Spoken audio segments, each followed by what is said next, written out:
If you've ever felt stuck trying to get seen or unsure how to actually connect with your people in real, lasting ways, this conversation is going to be gold. I have a special guest today, Brooke Riley, and she opens up about what worked when she was just starting out, how she keeps her audience engaged long term, and the biggest mistake that she sees newer business owners making when it comes to growing online. Whether you're just launching or you're deep in the trenches of scaling, this episode is packed with real talk, tactical advice, and a whole lot of inspiration. Come join us. Welcome back to the Launch Your Box podcast. I'm super excited today because I have my friend Brooke Riley here today, and we're going to talk about just being social. We're going to talk about building these social platforms. We're going to talk about what it's like to be an influencer, and if you haven't, figured it out, you're an influencer too. Whether you have a small audience or a big audience, I want her to share her story with you guys today. She's built an incredible audience multiple times. And so we're going to dig into that today, and I hope it inspires you to keep showing up. So, Brooke, welcome to the Launch Your Box podcast. Thank you, Um, Sarah. if anybody doesn't know you, and I kind of find that hard to believe sometimes because you have a huge following, tell them a little bit about what you do, and we're going to jump into that. Okay. Um, well, hi everybody. I'm Brooke Riley. I own Re-Fabbed in the Re-Fabbed boutique, and I've known Sarah for several years. I'm just super excited to be here with you today. Hope we can bring lots of value and help you understand the importance of social media, and even more so, just the importance of consistently showing up, no matter how big your audience is, because it'll make a huge impact in your business. But I started Re-Fabbed 10 years ago. Re-Fabbed is a DIY decorating platform. It just started as a blog, as a website where I shared DIY and decorating ideas. And I started on Facebook the day that I started my blog, Okay. refab.com. That's my blog. And I just shared, home renovation stuff, furniture flips, all that kind of stuff, and tried to create stories along with that, because basically a story sells, which we can definitely get to later. But I tried to just merge all that together, and then I started sharing it on social. Had 0 followers on anything. We were just starting from scratch, there from the ground up, and I just started showing up very consistently on my Facebook page, posting. Facebook Live videos were not a thing 10 years ago, so I was consistently just showing up with my content. Um, about 2 or 3 years in, I think it was about 2.5 years in, Facebook Live became a thing, and I decided to start showing up on Facebook Live.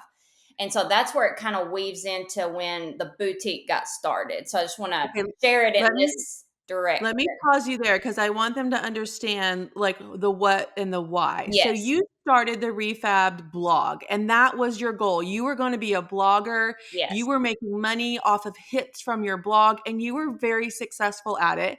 And then you started the Facebook page to send people over to the blog, right? To get yes. exposure for the blog. Is that Yes, correct? let me explain that a little bit more. So, sometimes I can forget that not everybody knows how it's all connected, how it makes money, how it influences each other. So, when I started the blog, you don't have website visitors naturally, okay? You have to send people to your website. They don't just know you're hanging out there on the interwebs.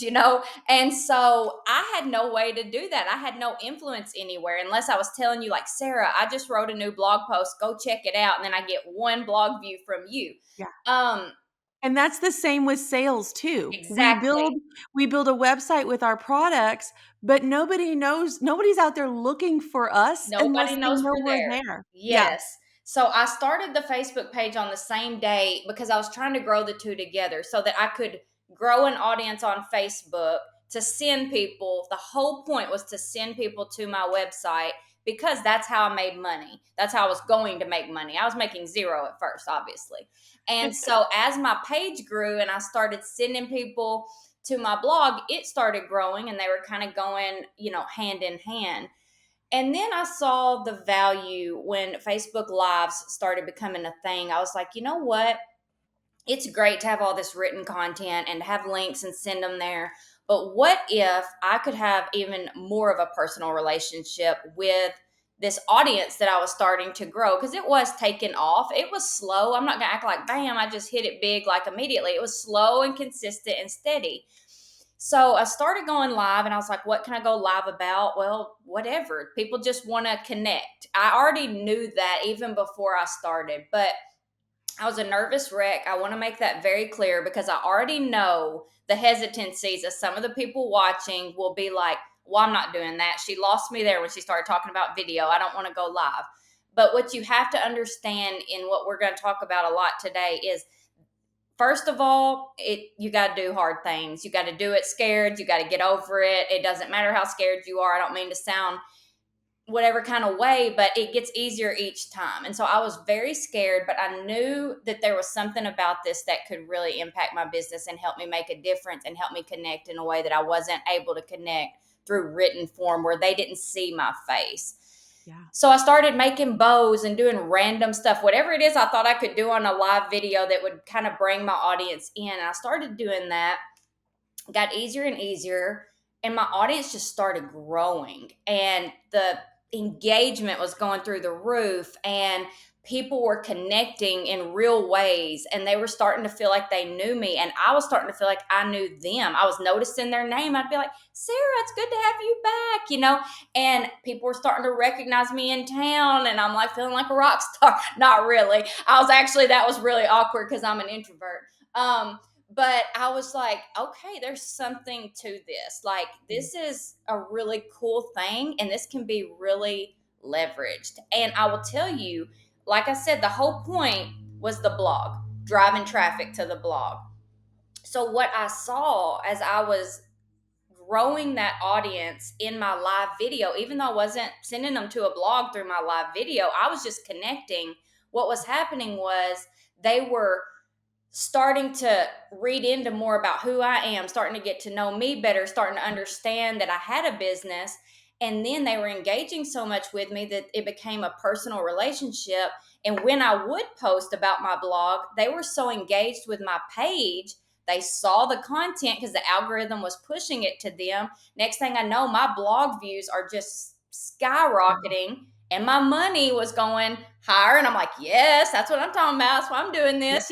Not the only reason, but like I saw both of them hand in hand. I saw You the needed you community. needed it. I needed that. And Mhm. you need that. Like, it is so important. I hear people all the time say, but I don't have to show up on social to make sales, or I don't have to do that. And I just don't really agree with that. Like, that is where you are making those relationships and those connections.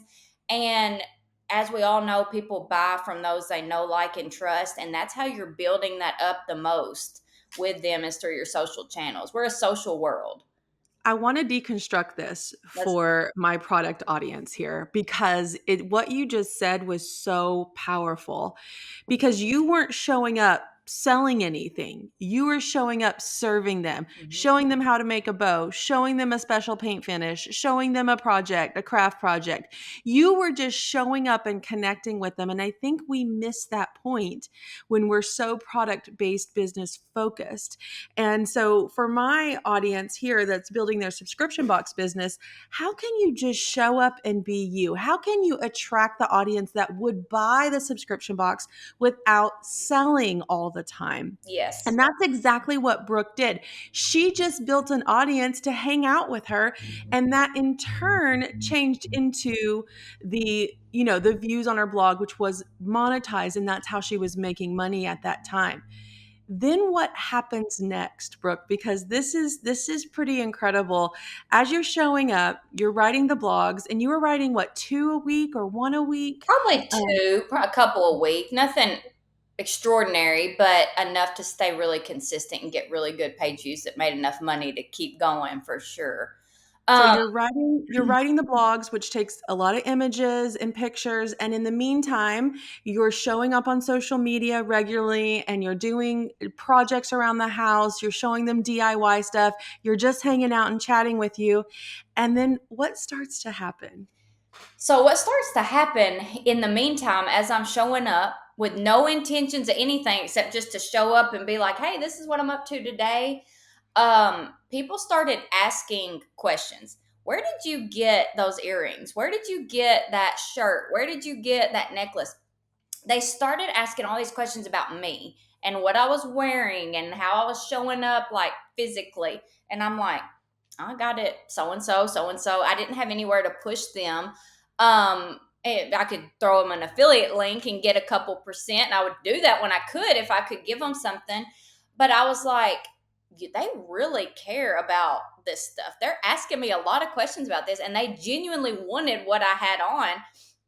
So I was listening to them, and I was hearing this for month after month, and I was like, I need to provide a product. Like, I need to start something. I had no intention of starting a store. That was not like my goal, but you listen to your audience too, and you know what they're asking for, and you know that next step. And it was like very, very clear that, like, I want to provide what they're asking for. Along with, I'm not changing directions, I'm adding to what I'm already doing. My home base was still my blog, my website, but I decided to start an online boutique. And to be able to wear my own things. If they ask, where'd you get this shirt, Brooke?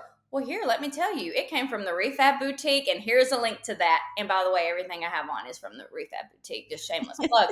And so, I'm gonna need those. I'm gonna need those earrings, by the way. thank you, seriously.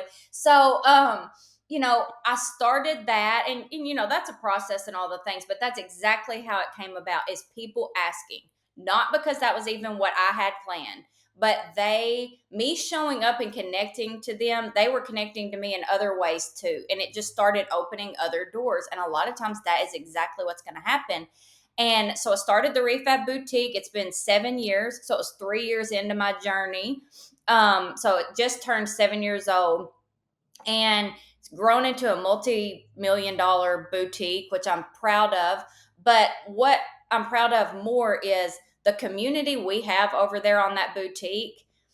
I've got a community with Re-Fabbed of the DIY decorators. Some of those merged over, obviously, to the boutique, but then we've grown our own community over there as well. And it is as strong, if not even stronger. Those women, they connect to me, they connect to our other live sellers, they connect to the girls. And we have super cute clothes and all the things, but I'm telling you, that's not what's selling. It's their connection with us and our personal relationships and how we show up for them and let them into our lives.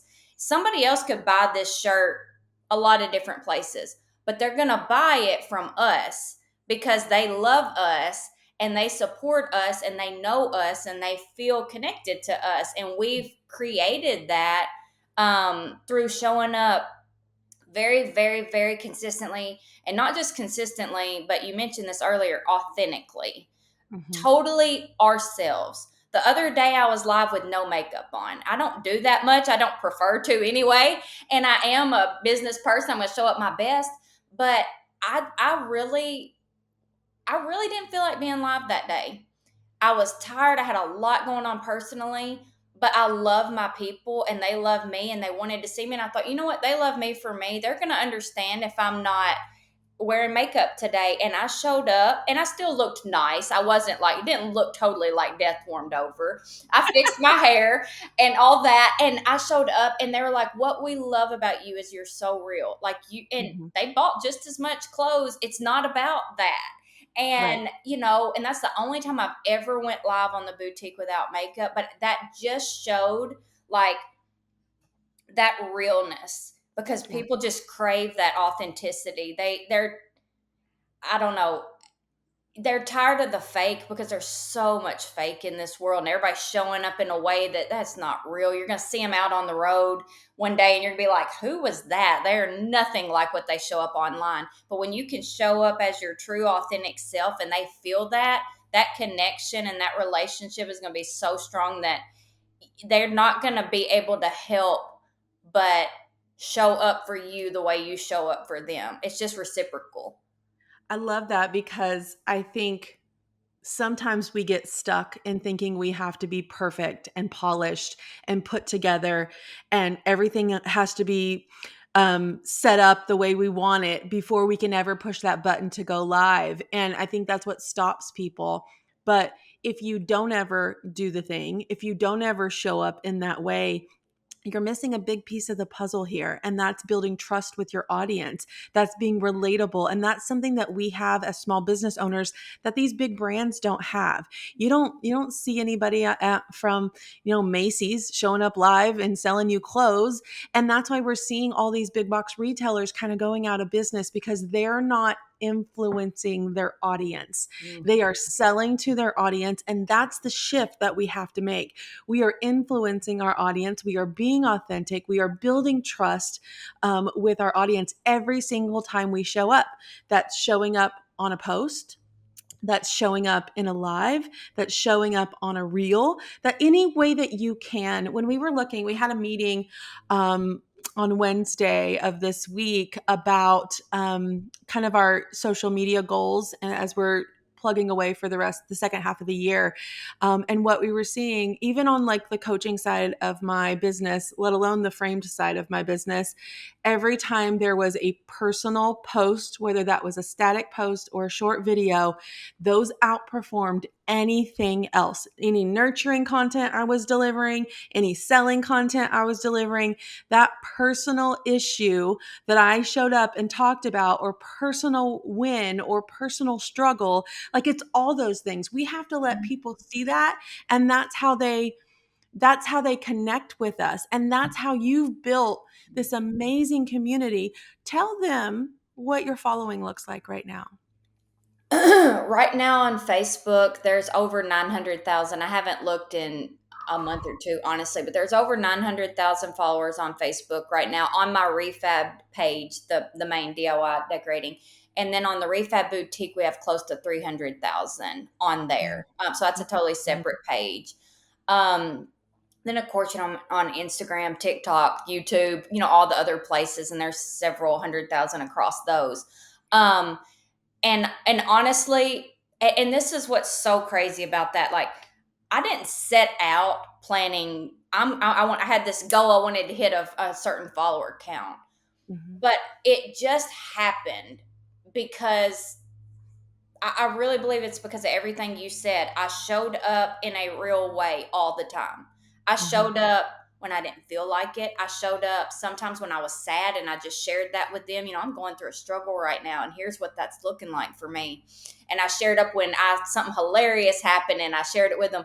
I just showed up, period. And I showed up not selling. Probably 90% of the time, I wasn't selling a thing.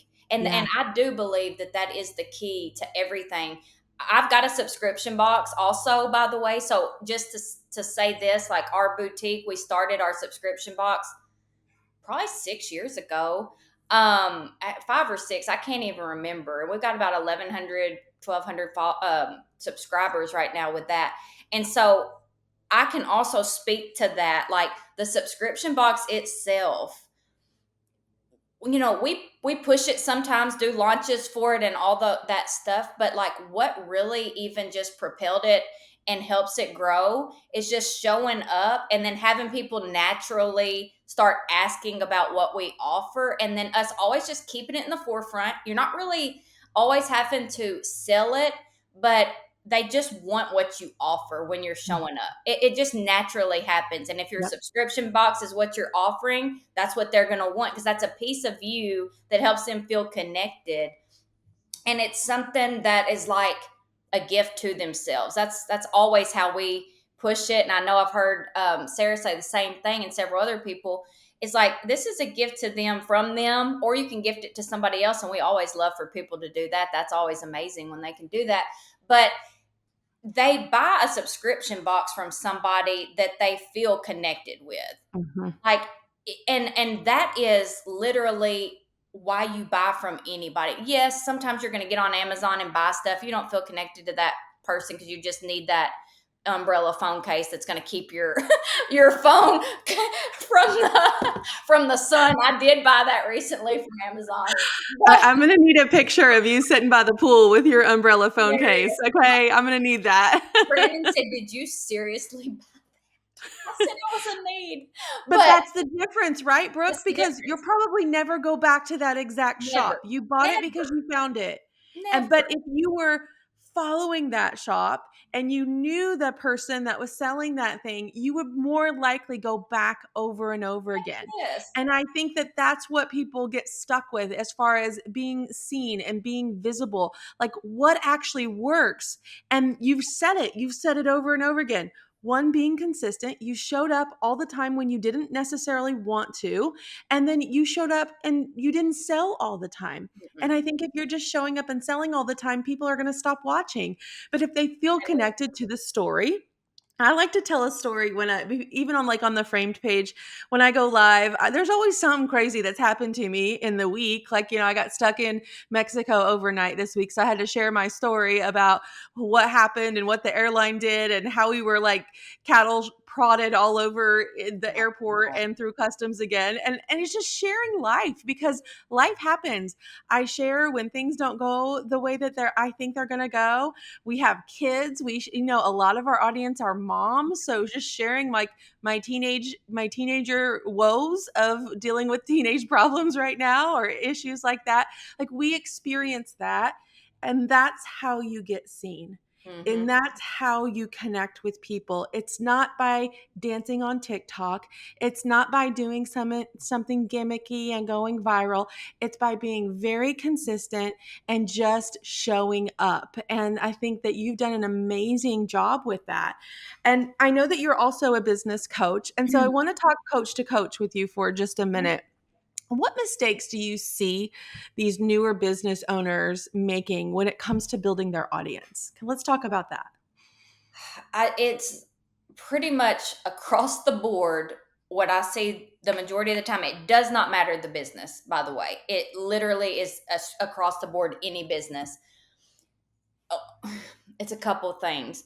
One of the first things that I notice is kind of, we've already hit on it. They think everything has to be perfect set up. They got to have this perfect lighting. They got to have their website absolutely meticulous. Everything, all their, everything has to be good before they ever get started. And so Yeah. what's happening is they're staying in this compulsive learning stage for so long, and they're constantly still, well, I got to fix that. I got to make sure that logo's perfect. I got to do this. I got to do this. Well, I don't have a tripod yet. I don't have this. I got to do that before I go live. And here you go. You've went a year of doing nothing but preparing, and you've still never made any action. And I tell them in my group all the time, like, stop being a compulsive learner. I'm glad you're here learning, but until Yeah. you're a doer, you're getting nowhere. Okay. You can't Yeah. be Lainey Wilson, the big theologian. She said, you can't be a doer. I mean, don't be a dreamer without being a doer. You can't be There a you go. dreamer without being a doer. You can be Yeah. a dreamer, but it's just going to keep being a You're dream. going to keep dreaming. Like, you're just going to keep dreaming. And so I'll see people with these great business ideas, and probably going to be a great business one day if they would ever do the work, but they're preparing, and you can get caught in that. There's a lot of people that are caught in that in the entrepreneurial world because they're so scared to finally make that first step. But you really can't learn and understand what to do until you really get started. Yeah. And if you could see my first blog that I published, you would understand. My I didn't understand anything. I want to make this really clear because I do think this is important.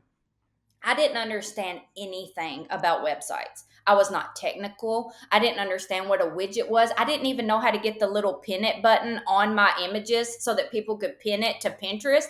It took me days to figure that out and work the code. I didn't know what I was doing. I had to stay up all hours of the night figuring all this stuff out. But I went live with my blog, and I'm like, you know what? I got to put it out there. And as I put it out there and people started seeing it, I just kept tweaking it along the way. I was constantly learning new things and changing it, making it better. And then now it's something I'm really proud of. But for a while, it was just me one step forward, learning a little bit more and doing that as I went on. If I had Mhm. waited until now, Mhm. it would never be done because I wouldn't have Mm. learned. Like, you learn in the process. So that's one of the biggest key things. Actually, that probably encompasses everything else that I would even say is right there. People are waiting and learning and just constantly filling notebooks up with notes, but never taking action and doing what they need to do. it's the same with their subscription boxes, right? Like they keep dreaming about it, they keep planning it, but they keep pushing their plans back because something isn't right or they're not ready. You're never, it's, I always relate to building a business like motherhood. I don't think you're ever really ready for it. Like I didn't know what to do with a newborn baby when I had one. I had to figure that out.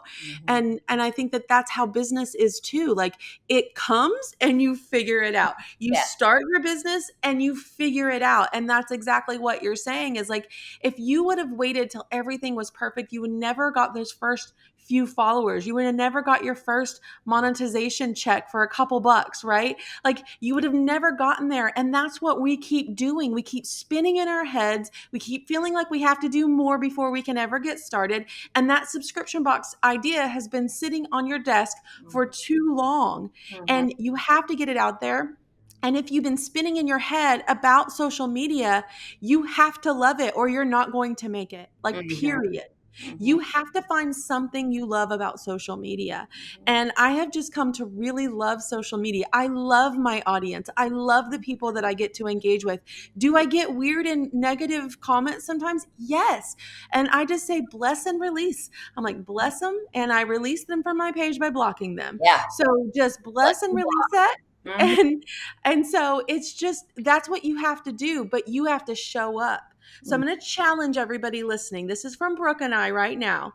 If you have been holding yourself back, not showing up on social media, not going live, not posting your real self, this is your challenge right now to do it. Yeah. Let's get a post out there. Let's talk and be vulnerable. Hey, my name is Sarah. I'm the owner behind this business, and I've been terrified to show up. I am an introvert. This is uncomfortable for me, but I want you to know who the face is behind this brand. And I guarantee you that will be the most engaged It post on will. your page. There's no question.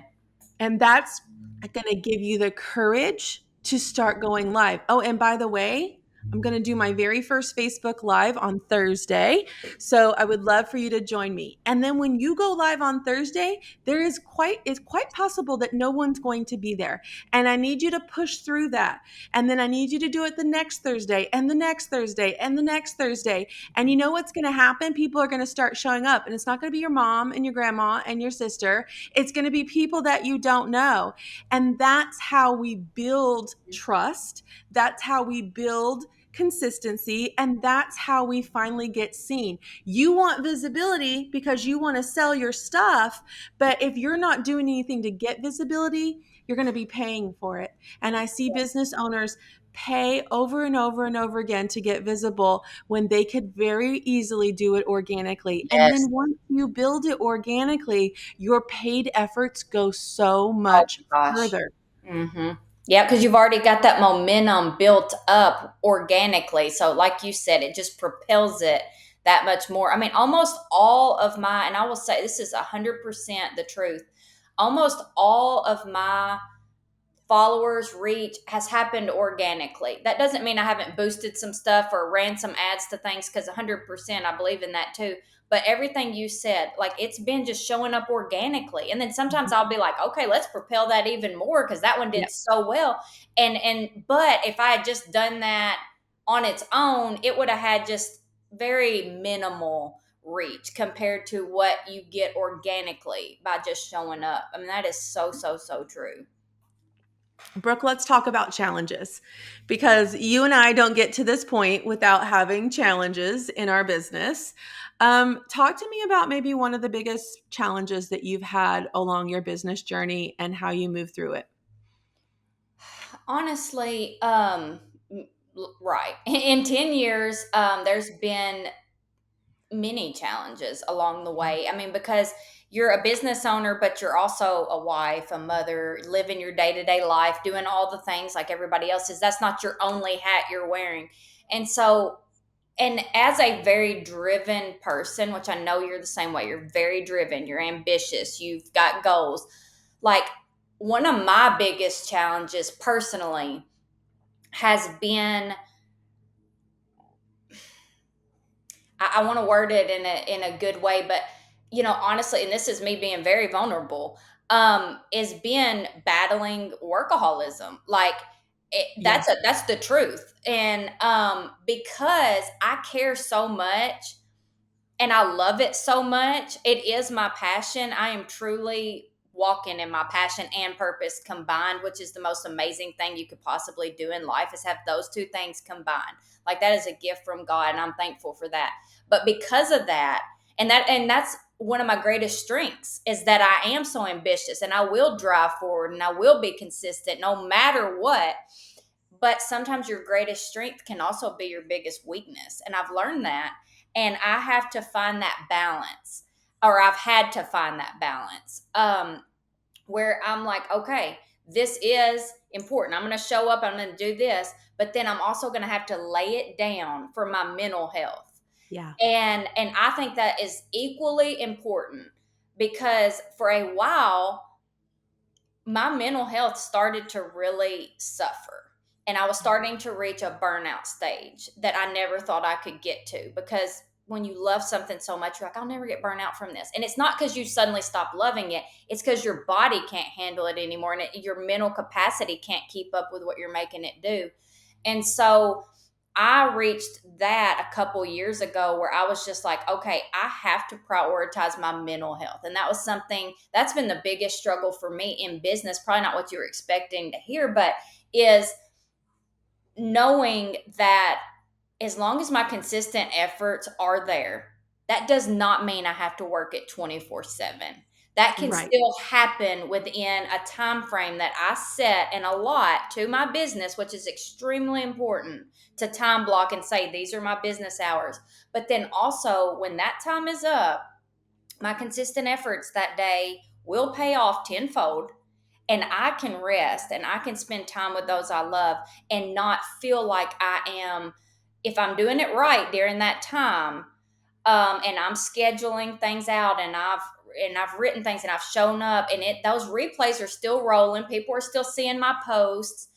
I can rest a little bit. I can hire somebody to respond to comments at night so that I don't have to. I can set those things up, and I don't have to be the one to do all that.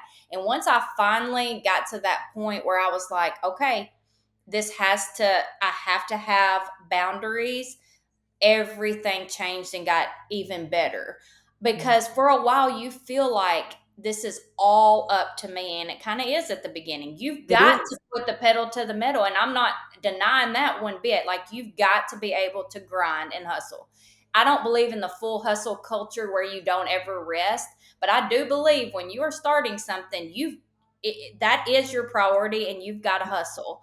But then once you've got that going and you've got consistent routine set up, and you are showing up daily in all the ways, whether it's scheduling, whether it's being live, whether it's doing some recorded videos and time blocking and batching and making sure those go out different days, then you can have time for rest and relaxation and all of that. And that's equally as important, because if your mind is not sharp and your mind is not where you need it to be, you can't show up effectively in your business. And I think everybody also needs to really understand that. And that was a struggle that I really dealt with for a lot of years, of not having Mhm. a good balance. But once Yeah. I got that, everything, even the money, got better. Like, it really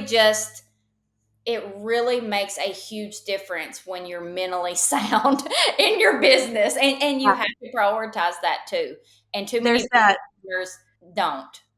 there's that heaviness of guilt, and we kind of had this conversation last week when I was with my mastermind ladies. There's this guilt, and I think you go through these different seasons in your life as a woman, right? There's this season, your kids are younger than mine, so there's this season of my kids are here all the time, and they're younger, and I have to be mom more. And then you go, and so there's this mom guilt that, am I working too much? And then there was, so we start to like take those things off of our plate and think, okay, I'm going to be more present as a mom. I'm going to be more involved. I'm going to do the things. I'm not going to work as much as I have been building my business, because now I can relax. I can afford to hire someone now, so I don't have to work 24/7. And then you get to these later seasons in life. Like, I've got, a 17 and a 19-year-old, and they're never home. Like, they're never here. And so I was talking with one of my mastermind students, and then we feel guilty because we are working at night or we are working longer hours. But we don't have anything else to do. So the thing is, like, then there's guilt, like, it's 8 o'clock at night and I'm working on something, but what else am I going to be doing? My kids aren't here, and I could be watching Netflix, or I could be building out this awesome new ad Exactly. set, like whatever that is for you. And so you have to remove the guilt, because nobody else is putting this guilt on you. You're putting it on yourself. So Mm-hmm. if the guilt is that I'm working too much and I want more, I have feel guilty because I'm not with my kids. Go spend time with your kids. Whatever. Like, my goal today is to be done working by 2 o'clock so I can hit the pool. Like, that is my goal for today. And I think that there will always be work to do. There will always be nonstop to do lists in your business, and you have to know what needs to be done today and what can be done tomorrow. And you have to have a stopping point no matter what. And if no one's home and you don't have anybody to spend time with, or whatever that case, don't feel guilty about working at 9 o'clock at No, night. Like, no. I remove the guilt from you, whatever it is. We're wives, we're mothers, we're business owners, we're friends, we're daughters, we're sisters. Like, there's so many roles that we have in our life, but you got to just do you. And you can't worry about all the external factors, because we're never going to be the perfect wife. We're never going to be the perfect mom. We're never going to be the perfect daughter. We're never going to be the perfect business owner. We're never going to be the perfect sibling. Mm-mm. But you have to remove that guilt from you, because we're the only ones that put it on for You're right ourselves, about right? that. Yes. And we go through seasons, like you said, like when your kids are younger and they need you more in different areas, and then now they're out of the house. Mine are 12 and 13. She'll be 14 soon. And so I'm at a different stage. They've got more going on than ever Yeah. before. And You're so in the Uber mom stage. You I have am, drive them I'm having everywhere. to prioritize that, and because I want to too. Yes. Yes. And but the thing is, like, your business, there's so many things you can do to stay consistent that is not requiring your physical self every second of that day, that you can Yeah. set up processes and you start learning that. And we're not going to talk about that today, but there's going to be things that help you stay consistent that are not going to require all of your time. And so, Yeah. like you said, there's seasons and there's times. If you're in launch mode or whatever, you're going to be more invested, and you gotta, and your family understands, and you help them understand, look, mom's in launch mode right now. I'm getting this subscription box off the ground, trying to get some more members so that I can, benefit their lives with my product. And, like, this is my ministry, and, like, they start to understand. And they actually, when you bring your family, I think this is a good point. When you bring your family and your kids into your business a little more, where they understand what it is you're doing and why this is so important and how you're impacting lives, not just selling products, they want you to do that. Like, they support you and they cheer you on with that. And they understand those later nights and they understand those longer hours, Yeah. because there's balance there, and they understand your mission and Yeah. why you're doing this, and it's for a greater cause. And that helps them get alongside of you more, for sure. Yeah, that's the buy-in. We gotta give our families the buy-in on Yeah, what we're doing and why, and how it benefits them too. Like, exactly. I by doing this, mom gets to stay home. By doing this, I'm eventually gonna get to quit my 9 to 5 job. By doing this, I get to go to all of your games and all of your concerts and all of the things that you're involved in, because I'm not tied to a time clock at a job. Exactly. And so they have to understand that, because they don't. Mm-mm. Brooke, let's talk final thoughts. Yeah. Um, Somebody listening right now, they're thinking, okay, I get it, Sarah and Brooke. I'm got to be consistent and I got to get visible. What advice would you give them if they haven't been, but they really want to be? I would just say, if you want to, okay, this is exactly what I told my daughter the other day, and it is just the perfect example for right now. I said, if you tell me you want to be better at basketball, but I never see you out there dribbling, shooting around, doing anything to prove that you are trying to get better, then these are just words that you don't mean.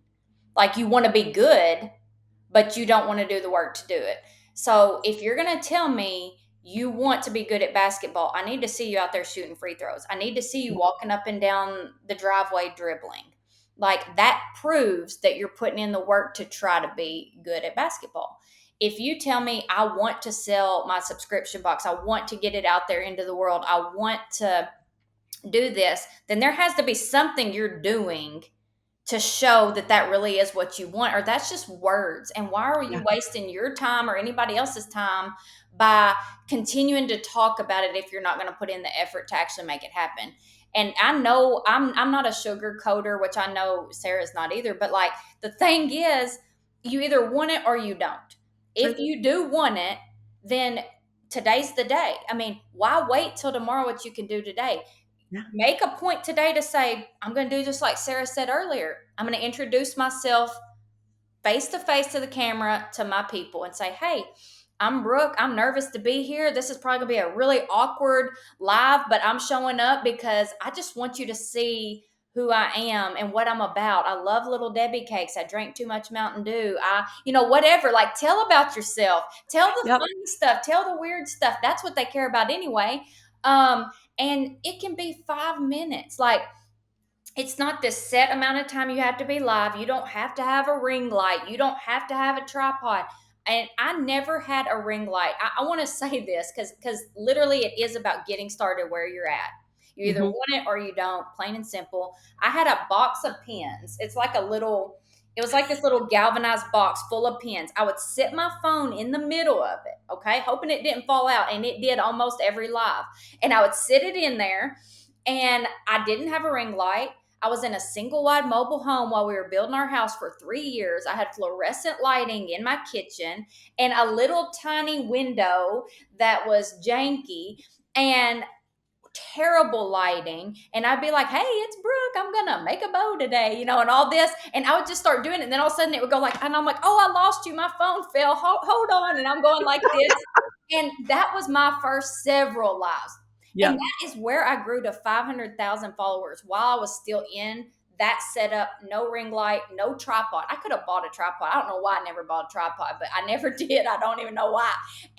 But I was doing it. I was showing up. And so there really are no excuses. I'm not one that likes to listen to excuses. It's like you either want it or you don't. If Nope. Eden doesn't do any better at her next basketball game, I'm gonna be like, I'm sorry. I mean, you had a week to be out there practicing your shooting or to, dribble a ball, but you chose other things instead. Because the thing is, you're choosing something over that. Whatever Yep. it is, you're maybe choosing to keep learning, you're choosing to do whatever, but that time could be spent actively doing the work and showing up. And after that first time you show up, you're going to have this, it's going to be a little scary. There's no question. I'm not going to try to act like it's going to be easy at first, but then you're going to be like, I really liked that.